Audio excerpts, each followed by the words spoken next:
नमस्कार, मैं हूँ सुरभि भटेवरा। आप देख रहे हैं वेब दुनिया। भारत में कोरोना वैक्सीन को लेकर शुरुआत से ही लोगों के मन में कई तरह की भ्रांतियां रही है। जनता को वैक्सीन लगाने के लिए अलग-अलग तरह से जागरूक किया गया है। सरकार द्वारा भी कई तरह की गाइडलाइंस निकाली गई है, लेकिन आज भी जनता के मन में कोविड वैक्सीन को लेकर कई तरह के सलाह है। इस खास विषय पर हमारे साथ चर्चा के लिए मौजूद है डॉक्टर रवि दोषी। यह आप एक चेस्ट फिजिशियन हैं और सेम्स कॉलेज में हेड ऑफ द डिपार्टमेंट है। वेब दुनिया के इस खास कार्यक्रम में सर आपका बहुत-बहुत स्वागत है। बहुत-बहुत धन्यवाद, बहुत-बहुत धन्यवाद। सर जैसे कोविड वैक्सीन को लेकर शुरू से ही लोगों के मन में बहुत सारी भ्रांतियाँ रही है और उसे लगाने के लिए लोग डरे भी हैं, लेकिन अब किस तरह का रिएक्शन सामने आ रहा है? क्योंकि अभी तक तो करीब कई लोगों को वैक्सीन लग चुकी है। अब जहाँ पहले डर था उसकी जगह उत्साह ने ले ली है। लोग काफ़ी मतलब आगे आ रहे हैं वैक्सीनेशन के लिए। अभी भी एक वर्ग है जो डाउट्स के साथ में जी रहा है और वैक्सीनेशन से दूर रह रहा है। बट जैसे-जैसे इसकी पॉजिटिव न्यूज़ और ये बात कि वैक्सीनेशन से हमें बहुत फ़ायदा मिल रहा है, ये बात जैसे-जैसे सबको पता चल रही है, हर वर्ग, युवा वर्ग, एडल्ट्स, एल्डरली सभी लोग वैक्सीनेशन के लिए आगे आ रहे हैं। सर वैक्सीन लगने के बाद भी कोरोना हो रहा है, तो वैक्सीन लगाने की ज़रूरत क्या है? सर ये आम जनता क्वेश्चन से मतलब उन लोग के मन में ऐसे रेज़ हो रहा है। देखिए, हमें वैक्सीन के साइंस को थोड़ा समझना पड़ेगा। वैक्सीन मतलब आपको इम्यूनिटी डेवलप करने की प्रोसेस होती है। वैक्सीन लगने के करीबन 2 हफ्ते के बाद में आपके अंदर इतनी एंटीबॉडीज़ का निर्माण होता है कि आप उस बीमारी के एंटीजन को सशक्त रूप से हरा सकें। अगर इन 2 हफ्तों में वैक्सीन आपने सोमवार को लगाई और मंगलवार को आप बिना मास्क के बाहर बाज़ार में निकल गए कि साहब हमको तो कुछ नहीं होने वाला है, तो वो गलत है। आपको कम से कम 2 सोमवार और लगेंगे आपके शरीर में प्रतिरोधात्मक क्षमता बनने के लिए। तो वैक्सीन एक बहुत अच्छी चीज़ है। हम ये भी देखते हैं कि जो लोग दोनों वैक्सीन के डोज़ लगवा चुके हैं, उनके अंदर अगर गंभीर बीमारी किसी चांस से प्रवेश भी कर जाए, तो भी वो बहुत सीरियस नहीं होते हैं और 15/25, 20/25 वाले भी ऐसे पेशेंट जिनको वैक्सीन लग चुके हैं, आईसीयू में न रहते हुए वार्ड में ही मैनेज हो गए। तो उनको बीमारी भी हुई, तो भी बीमारी की तीव्रता कम रही। तो चूँकि 2 हफ्ते का समय लगता है एंटीबॉडी बनने में, इसलिए वैक्सीन के बाद बीमारी होने की संभावना रहती है। वैक्सीन लगवाने के बाद में आप मास्क पहनना, सोशल डिस्टेंसिंग रखना और हाथ धोना, ये बेसिक नियम बिल्कुल ना भूलें। सर जैसे कि अभी कुछ टाइम से देश में कोरोना वैक्सीन की कमी चल रही है, तो लोग उसका अलग विकल्प तलाश रहे हैं। उन्होंने कोवैक्सीन लगवाई है, तो वो कोविशील्ड भी लगवा सकते हैं। देखिए, जो दोनों वैक्सीन हैं, जो हमारे भारतवर्ष में अभी इस्तेमाल की जा रही है, अब तो 3 है, कोविशील्ड, कोवैक्सीन और स्पुतनिक। ये तीनों जो हैं अलग-अलग वैज्ञानिक सिद्धांतों पे आधारित है और इनके इम्यूनिटी का तरीका जो देने का होता है वो बहुत ही अलग होता है। जो नियम है वो बड़ा स्पष्ट है। यदि आपने पहली वैक्सीन जिस भी कंपनी की लगाई है, आपको निश्चित समय के बाद में उसी कंपनी की वैक्सीन दोबारा लगाना है, तब जाके आपका टीकाकरण कंप्लीट माना जाएगा और तभी आपकी बॉडी में प्रॉपर एंटीबॉडी रिस्पॉन्स बनेगा। अगर आप कंपनियां बदल-बदल के वैक्सीन लगाते हैं, तो जो भी डोज़ आपने आखिरी लगवाया है, उसको पहला गिना जाएगा। तो वैक्सीन लगवाने के बाद भी मास्क लगाना ज़रूरी है? हर हालत में। ये एक संक्रामक रोग है जिसके जो रिसेंट म्यूटेंट्स हैं, वो जैसे डेल्टा वेरिएंट है जो आंध्र प्रदेश में मिलता है, उसकी फैलने की क्षमता बहुत तेज होती है। ऐसे में कई बार आप वैक्सीन लगवा भी लें, आपके अंदर एंटीबॉडी हो, तो भी किसी भी इन्फेक्टेड व्यक्ति से बहुत इजीली वो वायरस जाके आपने गले में घर बना सकता है और शुरुआती हल्के लक्षण जैसे बुखार, गला खराब या फिर अच्छा नहीं लगना वाले सिम्पटम लेके आ सकता है। भले ही वो अंदर बॉडी में एंटीबॉडी के चलते प्रवेश न करे। हमें ये समझना जरूरी है कि कोरोना कोई साधारण वायरस नहीं है। ये म्यूटेशन के रूप में अपना जो असर है बहुत तेजी से दिखाता है। वैक्सीन आपके अंदरूनी भाग का भले ही रक्षा कर लेगा, पर गले तक की एंट्री किसी भी तरीके से रोकना अगर संभव है तो वो है मास्क, सोशल डिस्टेंसिंग। तो मास्क का उपयोग सबसे ज्यादा जरूरी है। हरदम जब भी बाहर निकले तब मास्क का उपयोग करें।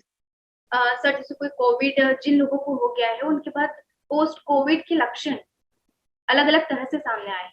इस बार अब यह सामने आ रहा है कि लोगों को हेड कोल्ड बहुत ज़्यादा हो रहा है। सर ये पोस्ट कोविड के लक्षण ही है क्या? देखिए मैम, पोस्ट कोविड जो एक समस्या है, ये काफ़ी बड़ी है और अब जहाँ पहले ओपीडी में कोविड पॉजिटिव मरीजों का तांता लगा रहता था, अब पोस्ट कोविड वाले मरीजों का तांता लगा रहता है। उनके जो अलग अलग इफेक्ट होते हैं उन्हें हम 2 या 3 प्रकार से देख सकते हैं। पहला तो वो होता है जो लंग से संबंधित है। तो लंग से संबंधित जो तकलीफें रहती है, जैसे गले में खराश बने रहना और उनको सांस फूलना, उनको खांसी आते रहना और उनको जरा सी बात पे भी एकदम सीने में तेज दर्द उठ जाता है और उनके अंदर बहुत ज्यादा कमजोरी रहती है। लंग्स से वो बिल्कुल रिकवरी नहीं समझ पाते हैं कोविड से ठीक होने के 2-3 हफ्ते बाद भी। ऐसे कोई भी कुछ केसेस है जिनको अस्थमा जैसे लक्षण आए और उनको इनहेलर पे भी हमको रखना पड़ा है। उसके अलावा कोविड के बाद पोस्ट कोविड में हमको फेफड़े को छोड़ के जो दूसरे अंग रहते हैं, जैसे माइंड में कभी कभी हमको नसों की कमजोरी मिलती है। कई लोग होते हैं जिनके 4-4 महीने हो जाते हैं फिर भी स्वाद नहीं आता है, नाक की गंध नहीं आती है। वहीं पे हार्ट में भी हम देखते हैं कि थक्का जमने से अटैक की संभावना हो जाती है या कभी कभी हार्ट में सूजन होती है जिसको मायोकार्डाइटिस कहते हैं। हम ये भी देखते हैं कि जो धमनियां रहती हैं, धमनियों में थक्के जमते हैं, इसलिए थ्रोम्बोसिस नाम की बीमारियां हाथ में या पाँव में हो जाती है। कभी कभी हाथ में गैंग्रीन होता है। तीसरी प्रकार की जो समस्या होती है वो व्यवहारिक समस्या है, जैसे आदमी थोड़ा डरपोक हो जाता है, आदमी थोड़ा एंशियस हो जाता है, आदमी के अंदर तनाव बहुत ज्यादा हो जाता है, रात की नींद 2-2 महीने को कोविड के बाद नहीं आती। तो पोस्ट कोविड ऐसी कई सारी समस्याएं हैं जो हमें अब देखने को मिल रही है और उनको एक एक करके हम मरीज का उसका उपचार कर रहे हैं ताकि वो वापस सामान्य जीवन पर लौट पाए। जी एक सर एक ऐसा क्वेश्चन सामने आ रहा है कि वैक्सीन लेने से नपुंसक भी हो सकते हैं। वैक्सीन लेने से पोस्ट कोविड समस्याएं होने की संभावना कम हो जाती है क्योंकि वैक्सीन सीधे तौर पर आपके कोविड के इन्फेक्शन को बहुत ज्यादा तीव्रता लेने ही नहीं देता है। पोस्ट कोविड उन्हीं व्यक्तियों को ज्यादा होता है जिन लोगों को एक मीडियम से अधिक तीव्रता का कोविड हुआ रहता है। तो निश्चित रूप से कोविड के वैक्सीन लेना, ये जो मैंने पूरी की पूरी लिस्ट ऑफ समस्याएं पोस्ट कोविड में गिनाई थी, उन सब में आपको मददगार साबित होगा। तो पोस्ट कोविड के बाद में या कोविड वैक्सीनेशन के बाद में लोग मदिरा का सेवन करने की सोच रहे हैं या उन्हें लग रहा है कि मदिरा का सेवन वो लोग कर सकते हैं, यानी नॉनवेज खा सकते हैं या नहीं? देखिए, वैसे तो किसी भी प्रकार का व्यसन एब्सोल्युटली रॉन्ग रहता है और मदिरापान वैक्सीन के बाद में कम से कम 2 महीने तक नहीं करना चाहिए। उसका सीधा स्पष्ट कारण ये है कि जो लोग मदिरापान करते हैं उनकी इम्यूनिटी नेचुरल वे में कम हो जाती है। तो जो इम्यून रिस्पॉन्स आपको वैक्सीन के बाद मिलना चाहिए वो उस मदिरापान के इफेक्ट की वजह से नहीं मिलेगा। तो बहुत ही नेचुरल बात है कि अगर आप वैक्सीनेशन जैसी एक अच्छी चीज अपनी बॉडी के लिए एक लाइफ चेंजिंग चीज कर रहे हैं तो आपको मदिरापान से वैक्सीनेशन के कम से कम 2 महीने तक दूर रहना चाहिए। और यही बात धूम्रपान पे भी अप्लाई होती है। धूम्रपान से आपके लंग्स के ऊपर नेगेटिव इफेक्ट जाता है, लंग की इम्यूनिटी ताकत कम होती है और ऐसे में कोविड जैसे दूसरे संक्रमण या कोविड के साथ में फंगस या फिर टीबी होने की संभावना बढ़ जाती है। तो कोविड होने के बाद भी वैक्सीन लेना जरूरी है क्योंकि कोविड के बाद तो एंटीबॉडी अपने आप डेवलप हो जाती है। देखिए, निश्चित रूप से ये एक बहुत ही रिसर्च ओरिएंटेड क्वेश्चन है आपका, क्योंकि बहुत सारे क्वेरीज ऐसी आती है कि हमारा एंटीबॉडी लेवल अच्छा है तो हम वैक्सीन क्यों लें। बट जो भारत सरकार का रिकमेंडेशन वैक्सीन की गवर्नमेंट ऑफ इंडिया की गाइडलाइंस है उसमें चाहे आपको कोविड हुआ हो चाहे आपको कोविड नहीं हुआ हो, आपको वैक्सीनेशन करवाना है।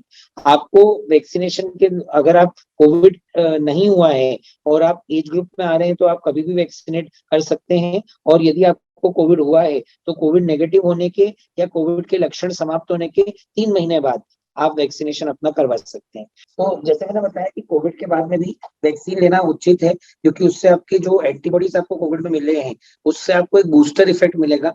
जो नियम हमारा है वो ये है गवर्नमेंट ऑफ इंडिया के हिसाब से कि कोविड-19 होने के बाद उसके लक्षण खत्म होने के 3 महीने बाद आपको वैक्सीनेट करवाना है अपने आप को।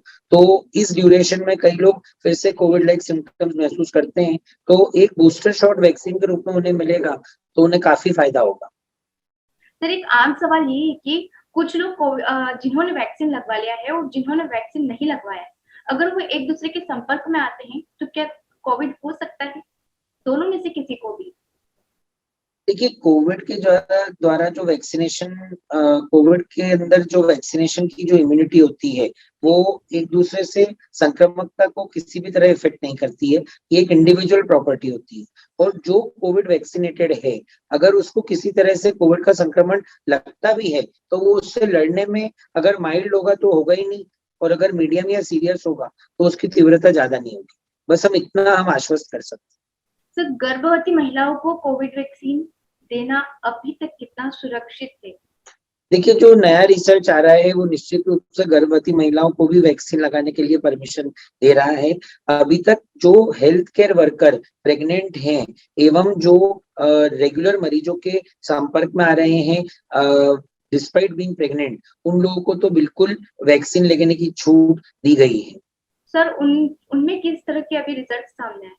मैम अभी तक ये जो पर्टिकुलर एज ग्रुप है इसमें जो रिसर्च डाटा के हिसाब से हमारा एक्सपीरियंस भी सेम रहा है। जिन ने ये वैक्सीन लगवाए हैं उनमें ऐसे कोई भी दुष्परिणाम सामने नहीं आए, कोई ऐसे साइड इफेक्ट सामने नहीं आए, उनके गर्भ के ऊपर कोई भी दुष्प्रभाव नहीं पड़ा है। सर, पीरियड्स के दौरान महिलाएं या लड़कियां वैक्सीन ले सकती है?